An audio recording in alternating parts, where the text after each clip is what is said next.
तमाम सनातन प्रेमियों को महाशिवरात्रि की बहुत बहुत शुभकामनाएं।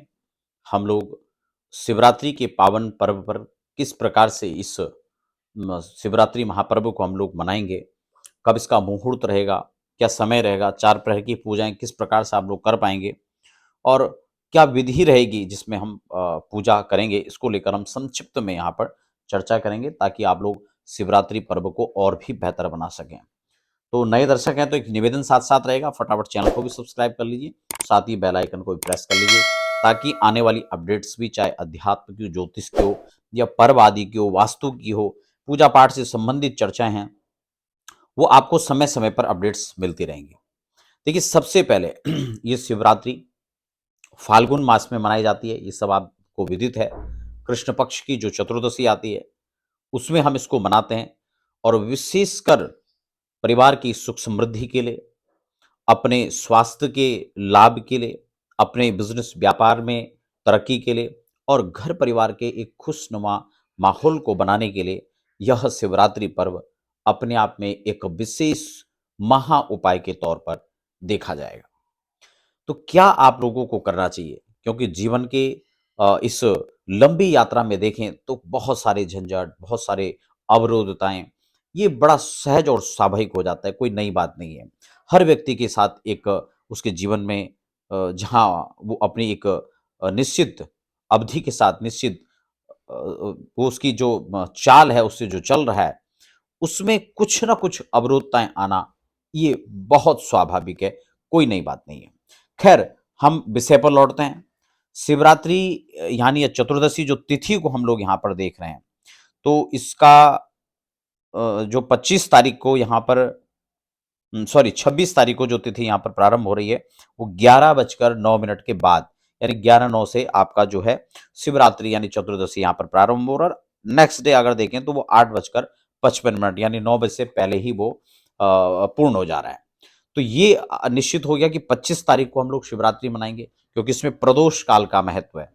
और प्रदोष काल में जो भगवान शिव की पूजा के लिए जो चार प्रहर की खासकर पूजाएं होंगी उसके लिए क्या समय रहेगा।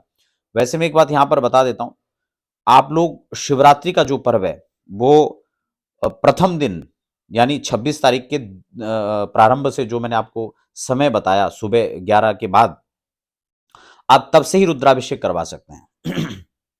उसमें कोई दिक्कत नहीं है।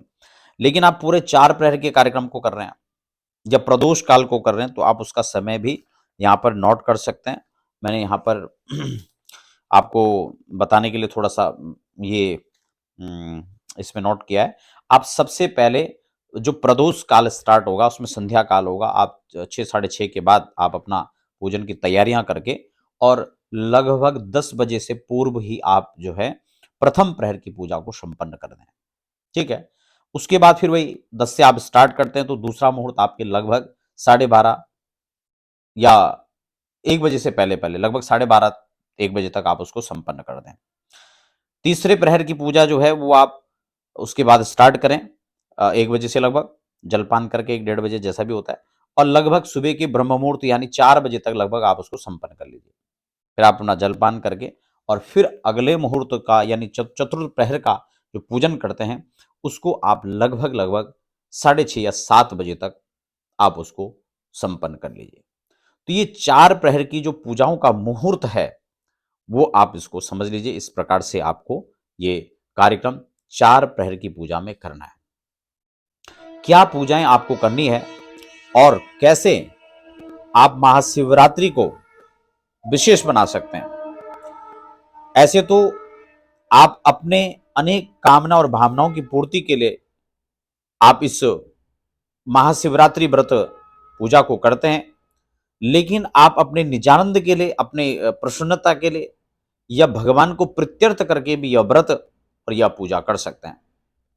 घर में आप कर रहे हैं, किसी देवालय में जाकर कर रहे हैं, किसी सिद्ध पीठ में आप जाकर कर रहे हैं, किसी विशेष स्थान पर जाकर कर रहे हैं, तो वहां पर तो समय का बड़ा एक बहुत सारे जो चीजें हैं समय के अनुसार वो नहीं हो पाती हैं, क्योंकि वहाँ का जो माहौल होता है, जो व्यस्तताएं होती हैं वो थोड़ा अलग होता है।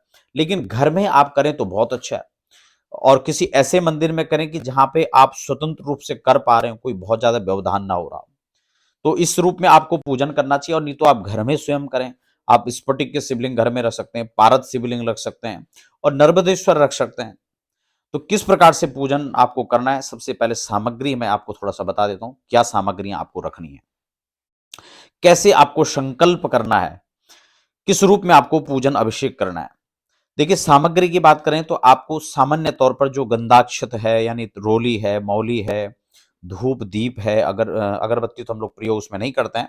साथ ही अभ्रक है, गुलाल है, आपका चंदन हो गया, साथ ही साथ फल हो गया, फूल हो गया, दूध, घी, शक्कर, शहद, जो पंचामृत की सामग्री है, ये सारी चीजें आपको पहले से एकत्र कर लेना है।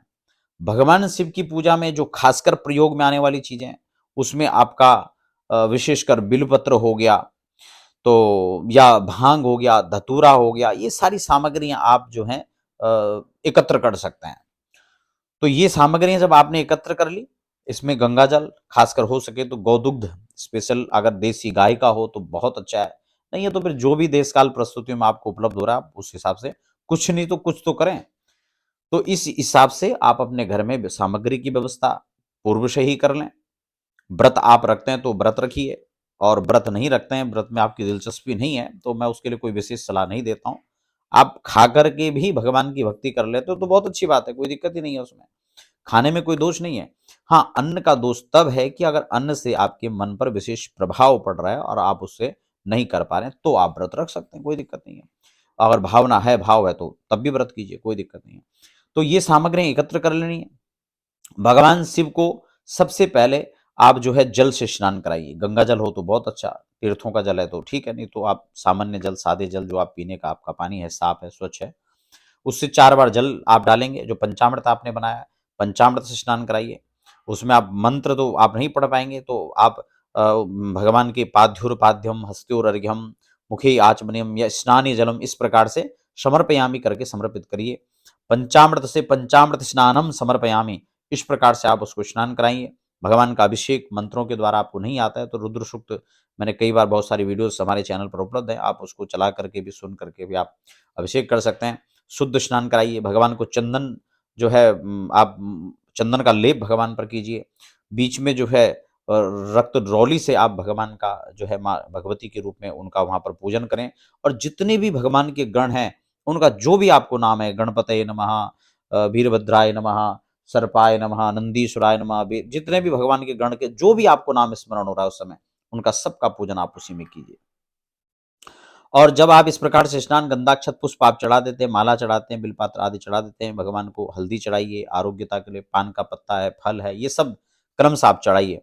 और फिर भगवान को इस सब चढ़ाने के बाद आप जो है उनकी आरती कीजिए। उनको भोग आदि लगाकर आरती पुष्पांजलि कीजिए। संकल्प में क्या करना है, आप 3 बार भगवान विष्णु का नाम स्मरण करेंगे, विष्णवे नमः, विष्णवे नमः, विष्णवे नमः। अपना नाम, गोत्र, आप कहाँ पूजा कर रहे हैं, कौन हैं, ये सब संकल्प में आप मेंशन कीजिए। तिथि, बार, नक्षत्र आपको याद है तो वो भी आप मेंशन कीजिए कि मैं इस गोत्र का आदमी यहाँ पर इस समय भगवान शिव की प्रसन्नता के लिए, या जो भी आपकी कामना है, मैं इसके लिए आज भगवान शिव का पूजन कर रहा हूँ, भगवान शिव मुझ पर कृपा करें। इस प्रकार से आप अपना संकल्प करके वो संकल्प भगवान को अर्पण कर सकते हैं। तो एक संक्षिप्त विधि है, और ये पूजा भाव की है। आपका जितना भाव श्रेष्ठ होगा, उस प्रकार से आप उसका लाभ ले सकते हैं। तो आशा करता हूँ कार्यक्रम आपको अच्छा लगा होगा। इष्ट मित्रों के साथ शेयर करें। आपको पुनः पुनः शिवरात्रि की शुभकामनाएं। धन्यवाद।